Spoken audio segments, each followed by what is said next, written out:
Hi. I want to talk to you today about sci-fi, science fiction. Hence my very sexy Snapchat filter. I thought I'd kind of go full cyborg for this to really kind of get into the spirit of it.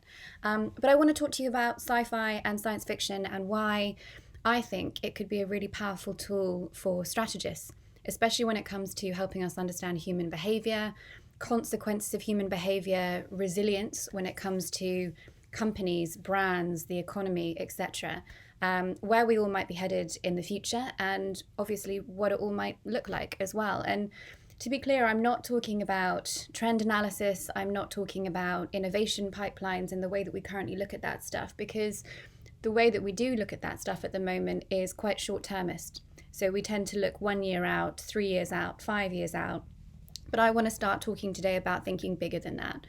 So I want to start thinking about where are we going to be in a decade? Where are we going to be in 50 years' time? Where are we going to be in 100 years' time? And why do we need to start stretching our imaginations in that direction? Why do I think it's important for science fiction to become a really central part of our tool system when it comes to the future, when it comes to the way that we start to flex our brains, and to try and get us out of this kind of incremental, iterative way of thinking that I think is so dominant at the moment in the advertising industry and arguably in the wider world as well. So I think that science fiction is a super exciting area, and I hope by the end of this talk you will agree with me on that. So first things first, what is sci-fi? So science fiction is a fictionalized projection of what might happen in the future. So it's usually based on the impact of a big technological shift. It could be societal upheaval. It could be big environmental changes. The majority of sci-fi, in terms of the stereotype and what we understand it to be, is usually based on space, on aliens, on robots, on time travel. And some of the most seminal books in that space are examples like Dune, War of the Worlds, Alien Invasion, The Hitchhiker's Guide to the Galaxy, so interplanetary travel, lots of different types of aliens, the destruction of Earth, etc. There's another definition of sci-fi which is more based on societal upheaval and human behavior change, so how we relate to one another, how we treat one another, and actually what might happen to that in the future. Examples of seminal books in that space: Handmaid's Tale by Margaret Atwood, obviously talking about changes to gender norms and also bodily autonomy for women. You've got Brave New World by Aldous Huxley, which is excellent, talking about gene splicing. And then you've also got 1984, which has stood the test of time, by George Orwell, written in 1948, about what the future might look like. And it's still very much referenced today. And then more recently, there's been a new kind of definition of sci-fi, which people are calling cli-fi, looking at a fictional future based on climate change and actually what impact that might have on the way that we live and on the future of the world and our relationships to one another as a result. So it could be around, what happens in a future of complete environmental degradation, or even what happens if nature starts to fight back and take control again. And some of the books in this space, they're a little bit newer, but examples could be Annihilation, Flight Behavior by Barbara Kingsolver, which is fantastic, New York 2140, and then Mad Adam, which is also by Margaret Atwood as well. And the point here is that the definition of science fiction is expansive, but so often we make it narrow. We think it's just robots and aliens and spaceships, but there's so much more to it. And a better definition of sci-fi, in my view, is it's a fictional representation of the future based on all of the decisions that we may or may not make right now. And it's kind of showing us the consequences of our actions. So the implementation of the surveillance state, what if that was to actually come to fruition? And an example of what that might look like is 1984. I mentioned gene splicing earlier and the ability for us to create designer babies, and therefore the impact on inequality in the class system. An example of that would be Brave New World, as Huxley. And then more recently, we've seen people protesting dressed as handmaids, using a signal from The Handmaid's Tale to start to warn people about the implications of taking away female bodily autonomy. And then also environmental degradation. I mentioned Flight Behavior as well. So I think the key for me, just opening up this conversation, is sci-fi is not about trivial stories and escapism and silly costumes. I actually like to see it as an early warning system, and it's a navigation tool. And it can really help us to try and figure out where we want to be in the future, and then act as a catalyst to try and help us to get to a better tomorrow by showcasing the impact of the decisions that we make today. So, why is science fiction a potential tool for strategists? So, science fiction remains kind of our only reference point for how the future might look, how it might sound, how it might smell, how it might feel, how it might taste. It's all about the consequences of the actions that we take, and the broader extrapolation of what they may look like in the far future, envisioned by some of our most creative minds who are the authors of some of these seminal books. And an example of that is Arthur C. Clarke, who wrote 2001: A Space Odyssey. He once said, "A critical reading of science fiction is essential training for anyone wishing to look more than 10 years ahead." And that's the key point, more than 10 years ahead. That's the critical differentiator as to why I think this is so important. So the majority of our trend reports and the way we practice innovation thinking are based on very short timeframes, such as, 3 years, 5 years, etc. And our innovation practices are based on iterative experiments. So looking at where we are today and how can we iterate and make some baby steps towards some sort of future version of it. And that's fine to a certain degree, but it's not helping us to really stretch ourselves and start to think about how we can do things bigger and better. And when we look at the foundations of where we are right now today, and we try and imagine where we might go when we extrapolate that out, that's where we're tripping ourselves up. And that is the problem that we want to try and address by using something like science fiction. So by trying to predict where we are today, we're kind of already handicapping ourselves and putting blinkers on and looking at the world through a potentially very narrow lens. So today we have personal, powerful computers in our hands with our mobile phones, but in 10 years' time, we very well might not have those. Today we travel by aeroplane when we want to go to another country, but in 20 years' time, we might not. And today we watch TV sets when we want to watch TV programs, but in 30 years' time, again, we very well may not do that. And by projecting forward from today's micro behaviors that we have into tomorrow's bigger possibilities, we're starting off on the wrong foot. So why is sci-fi different from a normal foresight practice?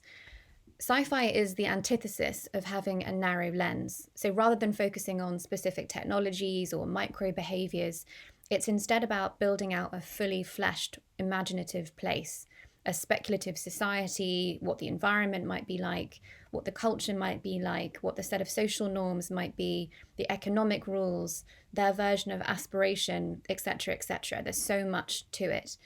And it's less about, where are we going to be in 2040 with technology, and more about what if we lived inside the world of Blade Runner? What would that look like? And world building is the central tenet here. So when you create the world, you open up an insanely rich playground of creativity and experimentation. And it's about imagination and off-the-wall possibilities. And suddenly the blinkers are off. And you've got so much more to explore, so much more to delve into, and to look at a multitude of different futures. So, you could look at the technological impact and the technology needs that new society might have. You could have a look at what the environmental interaction is from a human perspective. You could look at how we interrelate to one another, how we live, how we love, all of those different pieces. But that only happens when you start to really flesh out the world. And an example of a really fleshed out world was Arthur C. Clarke again, 2001: A Space Odyssey. In 1964, he stood up in front of a BBC camera and predicted that by the year 2000, people would be able to communicate instantly with all of their friends, even when they had no idea where they were. And in 1964, that was nuts. There was no way that anyone could imagine that happening. But because he'd already imagined his world and what the needs of that world might be, he just kind of went, I'm okay with sharing an off-the-wall idea. And that off-the-wall idea came true. It happened. He imagined a time where distance would be no obstacle to communication, where businesses could be conducted, whether they be in Haiti or Bali or London, and they could connect with each other instantly. But not all of his predictions came true in the world that he built. So that kind of stuff was super interesting and is obviously still relevant today. And it feels like he might have been a modern day Nostradamus of sorts, but he also had some kind of crackpot ideas. The other issue that he was looking at was this idea of the servant problem. So he felt that the biggest problem that would be afflicting households in the year 2000 would be the fact that they would need servants. And he suggested that those servants would be biologically engineered great apes, tamed and trained to do all of the chores that we as humans found a bit distasteful and beneath us. The only drawback, he suggested, is these great apes would probably get together at some point and form some sort of super chimp trade union, and then we'd be back to where we started based on the trade union issues in the 1960s. But the key here was that he built this incredible world and he imagined all of these possibilities, and he wasn't really that bothered whether or not his predictions turned out to be true or not. And in that respect, as a science fiction writer, he was a true futurist, because futurism is not about accurate predictions. It's about the exploration of possibilities. And that's where I think we really need to get to. Huh, these are cute. Okay, I'm going to keep these on. So, possibilities and looking at not necessarily predictions, but the potential for where we could actually go is the richness of the sci-fi worlds that we want to build. So, possibilities move us forward. They help to inspire us, they help to think about what's next, and they help to create stuff that we're familiar with right now. So for example, did you know that the cell phone was actually inspired by an episode of Star Trek? So Martin Cooper can recall the moment when he was on a break in his lab and he was watching an episode of Star Trek where Kirk used his communicator to call for help for an injured Spock. And that actually inspired him to then invent the mobile phone, which is pretty awesome. Another example is that H.G. Wells, who wrote War of the Worlds, played a major role in triggering Robert H. Goddard's, the American scientist who built the first liquid-fueled rocket. He actually triggered his inspiration. And that was obviously moving us towards spaceflight. But when the book was actually published, way back when, none of that stuff was even remotely considered. But the fact that he wrote about it and he wrote about the possibilities inspired its actual creation. Neil Stephenson is probably one of the darlings in terms of sci-fi writers in Silicon Valley. So his books are fantastic insights into virtual reality and the metaverse and all of those different pieces. And his book, Snow Crash, conjures a kind of dystopian future where we all disappear into the metaverse, a sort of 3D virtual world where avatars and all of those kind of things are the people that mingle. We don't mingle, our avatars do, regardless of your real world location. And you can kind of see that as the springboard for the creation of things like virtual reality. So Sergey Brin at Google calls it one of his favorite books, Snow Crash.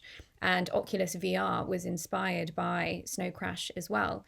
And then you're also looking at things like the development of Roblox and Fortnite and the idea that they're potentially creating a metaverse that we all live inside. And if you've seen or read Ready Player One by Ernest Cline, again, that's a further examination of what the metaverse could look like. And again, that's serving as inspiration for the things that we're seeing in their early stages today and what's being created as a result. And you might not also know this, but Jack Cover, you won't be familiar with him necessarily as a person, but you will be familiar with his invention, which is the taser. And the taser was actually inspired by a childhood book that he read called Tom Swift and His Electric Rifle, so a childhood sci-fi book.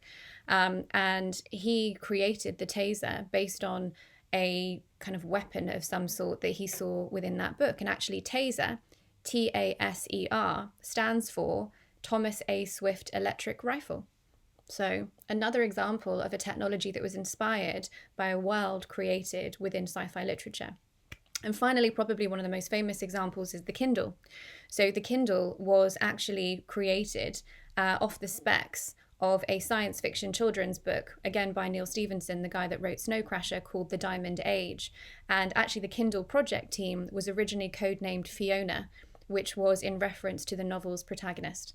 So again, when we start thinking about sci-fi as a huge melting pot of inspiration and creation and creativity, that's when we start getting into a really exciting space. because when you flesh out these worlds and all of the different facets that are in them, that's when you can start to really jump off the deep end and imagine the possibilities. None of these things were iterative inventions. They were all created from flights of fancy and off-the-wall imagination. And this stuff is already happening. So the business world have been becoming increasingly aware of the importance of sci-fi and the genre's potential for years now.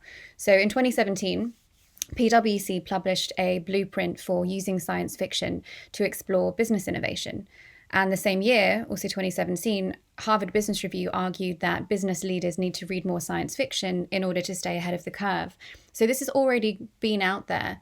And it's been going around for quite a while on Wired magazine, on HBR, and we just haven't necessarily paid that much attention to it.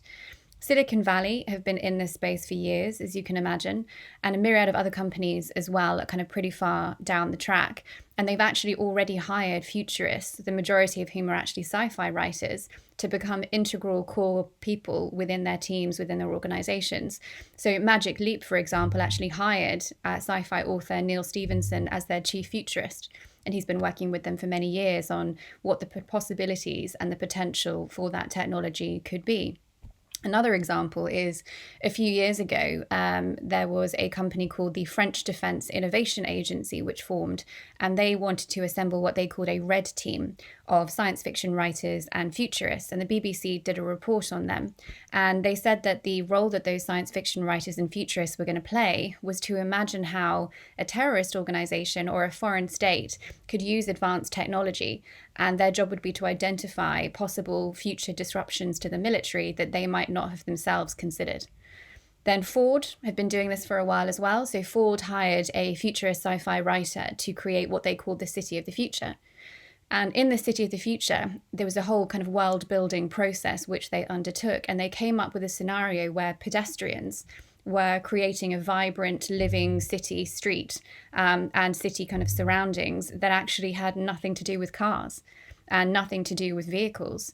And now Ford are looking at what kind of products and services they could create for a world in which the vehicle is no longer the dominant mode of transport within cities. And that's amazing, because rather than actually sort of sitting there twiddling their thumbs waiting for their business to die when some of these future scenarios come around, they're instead being much more proactive in building these future scenarios and thinking, how can we evolve? How can we adapt right now and start to prepare for this potential future? So another one was Nike. Nike actually built a world called a world of unlimited human athletic potential. Bit of a tongue twister, not that catchy, but it still really helped them. And for this world, they actually then built an immersive website that people within Nike could go into and explore and kind of play around with. And it allowed them to follow different types of athletes in this new world, which was beset by climate change, micro sponsors, and also a lot of health monitoring activities and technologies as well. And you could click on a character, for example, one of which was called Mateo, who is a street football player in Brazil. And he would say something on the lines of, since Google UA began supporting the street scene and fitness more generally, democratized football has become massively popular. Then you'd see him chasing the ball. He started to think about earlier today when he was at the football academy, he's sweating in the Amazonian humidity. That then takes you to a bit of an overview of what's happening from a climate and pollution perspective and the impact it's actually having on him as a person and his ability to play football. And then you can actually look at how the new health tracking technologies are dissecting his gait and looking at his hydration levels and his lactic acid. And it's almost like taking the inside and bringing it out. And what could that potentially mean for new product innovations, for understanding atmospheres and environments, for looking at creating new technologies and products within the worlds of sport. And it suddenly starts to shift the way that Nike are thinking of athletes, turning them from player into a machine of some sort, which is super interesting in terms of actually where that could go with new products. Another version of this is basically a world building company called Sci-Fi Futures. So they created a new world for a candy manufacturer where consumers in the not so distant future could tour a chocolate factory. And what would it look like if each visitor were to get a VR headset, for example, and take a virtual visit to sustainable farms where they actually source their cocoa beans. Then they could actually have a patented recipe for chocolate bars that are unique to them, that can be 3D printed right in front of them, etc., etc. So companies like Visa, Ford, Pepsi, Samsung, they've all retained the services of sci-fi writers to create similar stories for them so that they can start to imagine what the potential future for them could be and where they could go. On a slightly darker note, this is also being done, as I said previously, from a defence perspective, but specifically for NATO. So NATO have hired a bunch of sci-fi futurist writers to start to look at potentially more bleak horizons so that they can prepare for potential disasters. So one of the scenarios they've looked at is a story of a smart gun that's hacked, leading to a civilian massacre, so guns that you can actually create online. Another is how a group of children who play an online shooter game in reality actually start to carry out those real-life killings. And then also thinking about how in-game actions of controlling drones and remote weapons could be used to train people, I guess, and how to kill off real enemies. So the Russian government could be training people in some way. I mean, God knows if this is true or even based on any level of reality or thought. But again, it's one of those things they need to consider so that they can then prepare for it. And then the final story that they're looking into is how a genetically engineered Chinese soldier could emit pheromones to actually induce terror in anyone that smells them. And that's not that far off, really, when you start thinking about the possibilities. So all of this sci-fi stuff that I've spoken to previously, talking about how, we can make worlds and we can delve into the possibilities, I just wanted to colour in for you the fact that this is not a pipe dream. This is already taking place in these huge organisations with these defence contractors, and sci-fi writers are a gigantic part of it. So we've clearly had our blinkers on because we've not really seen this, we've not really understood it, and we've not seen the importance of how it could really impact what we do and our work. So how do we go about integrating more sci-fi into strategy work and what we do? The first thing is obvious. You need to consume more science fiction. So if you're one of those people who doesn't enjoy fiction, or you think it's a waste of time and you prefer to spend your time reading innovation theory books or strategy books or business books of some kind, that's fine. But you also need to reframe the way that you actually see science fiction, because it is a form of business intelligence, it's a form of innovation theory, and it's a form of strategy in terms of thinking about what comes next and actually how we might start to imagine this kind of thing. So it's critical for you to reframe the fact that science fiction isn't escapism. As I said, it's not spaceships and aliens. There's so much more to it, and you really should be delving into it. Start with the classics. Read 1984, read Brave New World, read Snow Crash, read Neuromancer, read Dune, and then start to explore newer books. So Ready Player One and Armada by Ernest Cline are perfect examples of imagining where gaming could go in terms of the metaverse and the virtual worlds and how we live and how we work and how we play within them. So definitely dive into those. And I'm reading Armada at the moment by Ernest Cline, and I'm loving it. So that's a recommendation from me. Then start looking at books that look at societal upheaval and environmental change. So the Mad Adam Trilogy from Margaret Atwood is a great place to start. That looks at the impact of environmental degradation and societal breakdown. Contact by Carl Sagan, which is a classic, addresses communication between ourselves and aliens, but also there's an underlying theme of the importance of empathy and understanding between different communities and different species in that case. Fifth Season by N.K. Jemisin is a new kind of blockbuster sci-fi fantasy novel, but also a kind of trilogy that's ongoing at the moment about catastrophic climate change, heralded for its incredible use of world building and all of the nuance within it. So definitely dive into that. Stranger in a Strange Land by Robert Heinlein. That's a sci-fi novel about a human who comes to Earth after being raised on Mars. So what does that teach us about how we are seen from the outside and how we can better understand ourselves and also strangers? Then you've got Anne Sharnick, who won the 2018 Arthur C. Clarke Award for Dreams Before the Start of Time, which was exploring the future of reproductive technology and that impact on society and also on women. And she's recently published a fourth novel, which is called Bridge 108. And that's all about the 21st century. Bushfires, drought have ravaged Europe, and refugees in their thousands are flocking to Britain. And what it does spectacularly is it builds a comprehensive picture of a country beset by the effects of climate change, and as a result of that, citizens who are forced into indentured servitude. So looking at that from a sort of societal and social norm and interaction perspective is fantastic. The other thing is, if you don't want to read it, watch it. So there are a myriad of fantastic science fiction shows for you to dive into. Devs is a recent one from Hulu, which was actually also on the BBC. Westworld is now obviously just finished season 3, which is a fantastic example of looking at morals when it comes to AI and robotics. So to what degree should they be able to have their own choices? Should we be able to acknowledge their souls and their decisions and their needs? You've got The Expanse, which is on Amazon. So The Expanse was actually cancelled by the Sci-Fi Channel, and Jeff Bezos was such a fan that he brought it over to Amazon and funded the additional seasons that you can now get access to. You've obviously got Black Mirror. Everybody knows Charlie Brooker and loves him. So, watch those again if you haven't already. Handmaid's Tale, so that's ongoing at the moment. There's a new season due out, but it's a fantastic interpretation of Margaret Atwood's original book, but it goes much further than she actually did in the book herself. So it's well worth watching for that reason. Altered Carbon is another one. Counterpart on Amazon, Mr. Robot.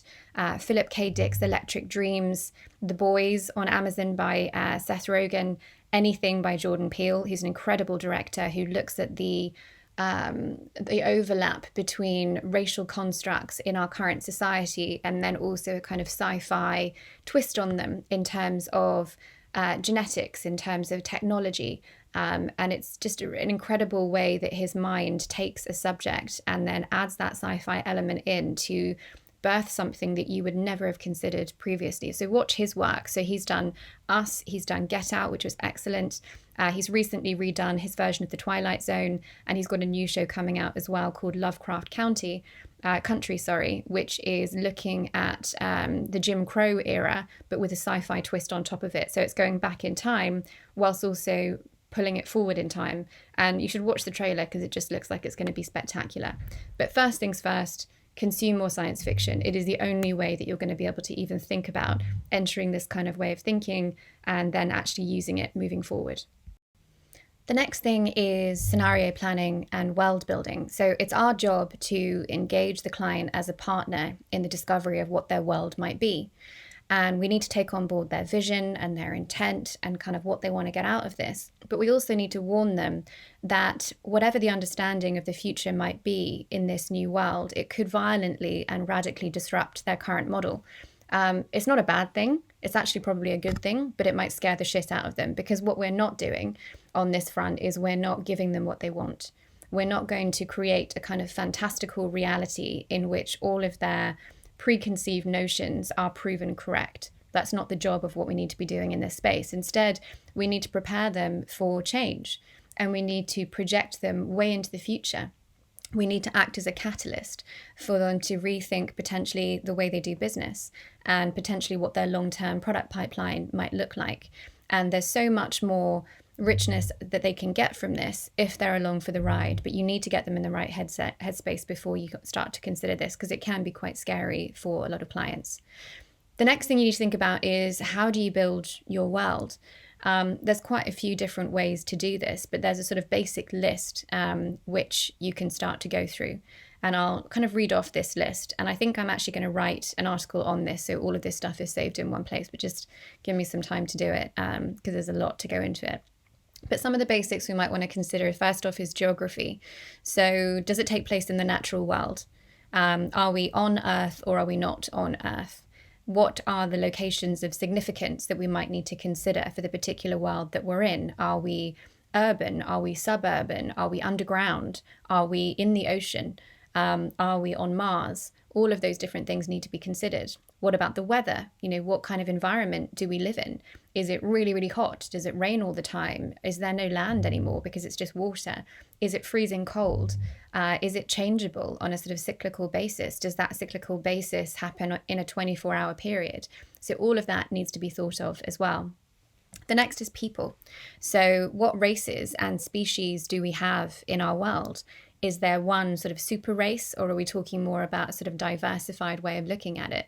How have we evolved over time? Is it just humans and, Homo sapiens, or are there other things that we need to consider?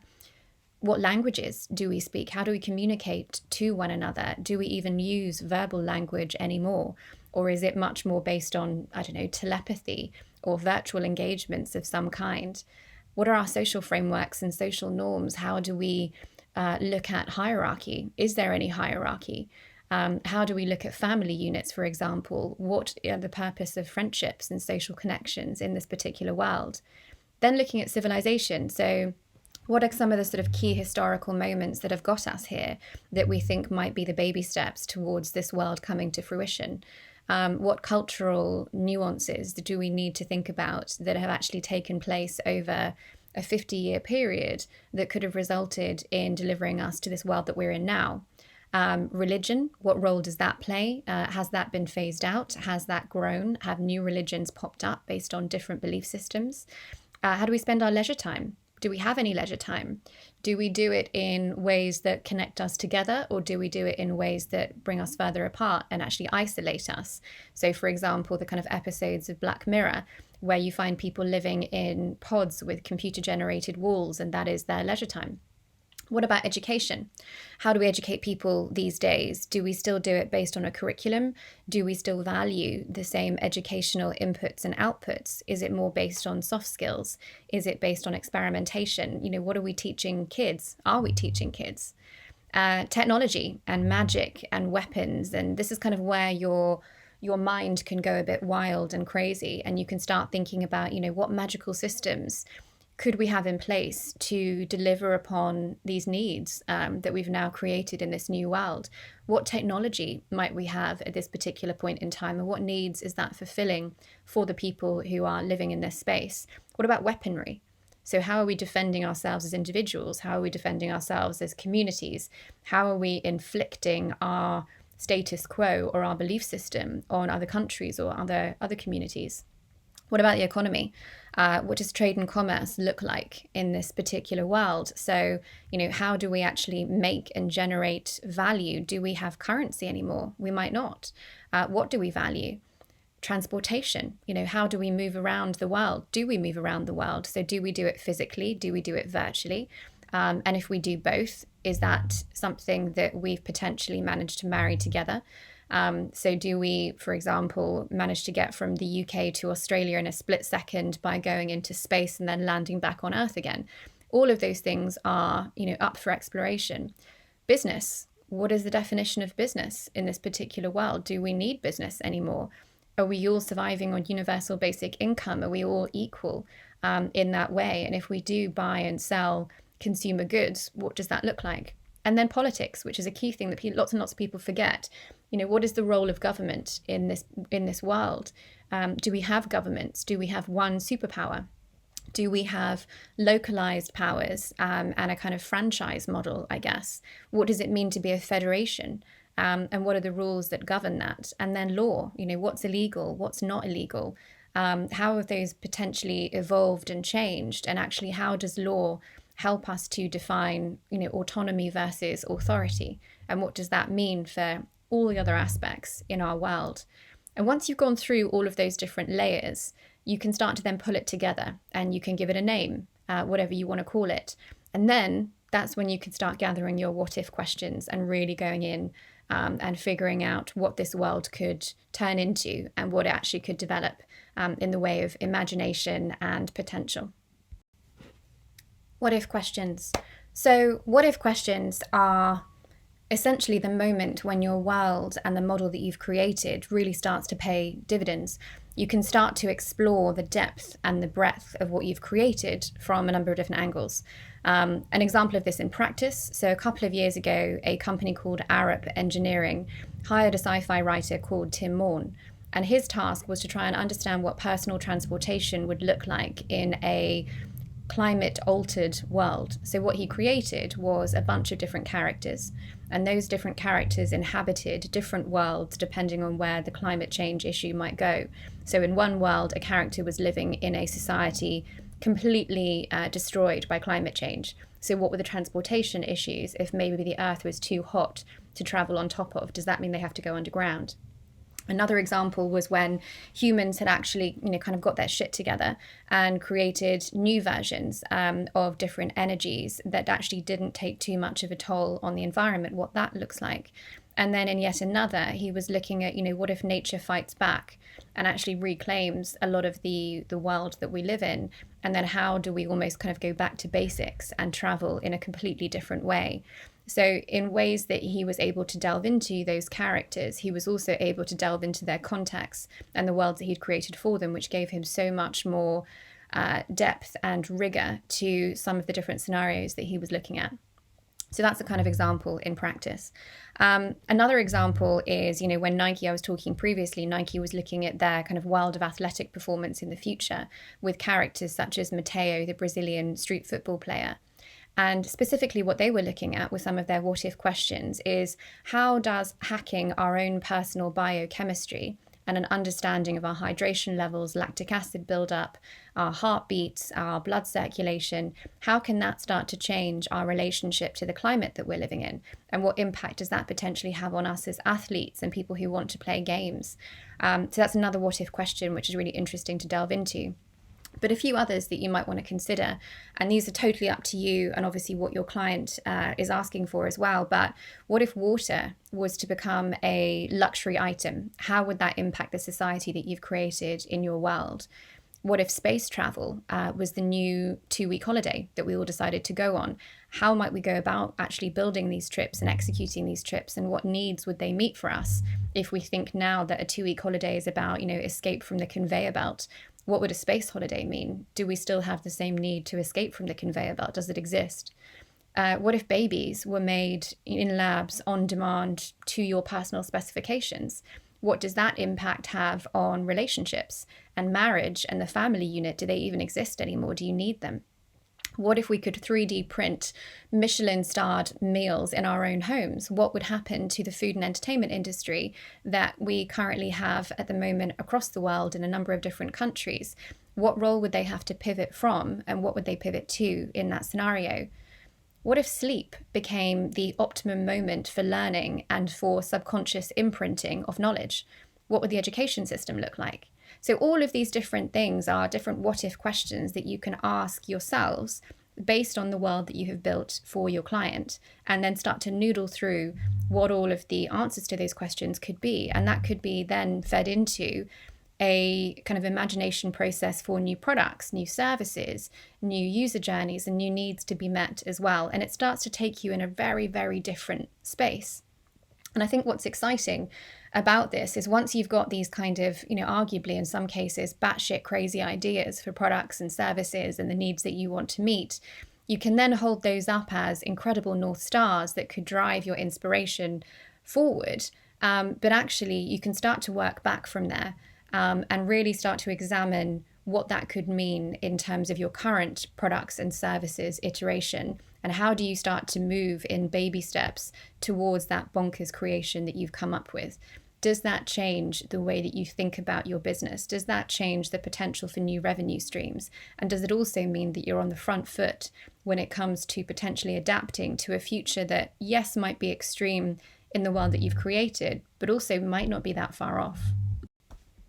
And there you have it. Sci-fi is important. It's one of the pretty much only ways in which we can properly understand and explore and have a sense of possibility and a more active relationship with the future. As previously said, it's not about predicting things. It's not about trying to stare into a crystal ball and guess what's coming next and be right. Instead, it's about creating a space for ourselves where we can imagine possibilities and we can raise awareness amongst ourselves and also amongst our clients about the ability for us as a species, us as brands, us as, economic models and governments to adapt to what might come next. And there's definitely a positive correlation between businesses and people seeking out the opinions of sci-fi writers and futurists at times where they feel that there's a lot of uncertainty in the world, stemming from geopolitics or technology or science or, even a global pandemic. So because of that uncertainty, people are looking for those leaps of imagination and also the ability to flesh out possibilities in a number of different directions where the previous approach to trends analysis is just too blinkered and it's too short-termist. And I think one of the key things is the power of science fiction is about allowing us to examine the consequences of our actions that we take today. So depending on whether they might be technological, they might be societal, they might be environmental, it's about allowing us to almost kind of noodle through what happens if we pull this lever or we press that red button. Where might that take us in 50 years' time? And to really examine rationally but also creatively where that could take us, and whether or not maybe we should be adjusting how we're thinking today and what those questions that we're asking ourselves should actually be. And I think, it's all about creating, that world and those layers, because in doing so, you create a much richer, more diverse, deeper, more expansive and all-encompassing way for you to delve into your what-if questions. If you're only looking at something in terms of, what is the future of tech, or what is the future of virtual reality, or what is the future of the mobile phone, you are so focused on that narrow perception that you're missing all of the other things that really add up to futurism: human behavior, societal shifts, economic changes in the way that we might see aspiration and business and success. All of those things are factors in how our world moves and how it evolves and how it adapts. So to look at something purely in blinkers and to think that you know what's going to happen because you're basing it on where you are now is so wildly inaccurate and kind of crazy to me that I really wish we could just stop doing that. So science fiction it's a deep, deep form of imagination. And as a result of it, it's the ultimate form of preparation. And there is power in spending the time to investigate this and to build these narratives and to dive into existing writing that just cannot be found elsewhere. So I guess my plea to the strategy community is to take this seriously and get involved and start practicing world building as a new skill, and looking at how you can actually start to apply that to the way that you think, the way that you approach your client's business, and potentially how you start to position yourselves as more than just strategists who can execute brand campaigns tomorrow, and instead think about how you can become strategists that can help to navigate a path forward for your client's business in the next decade. That's the exciting stuff, and that's where I really hope we get to go next.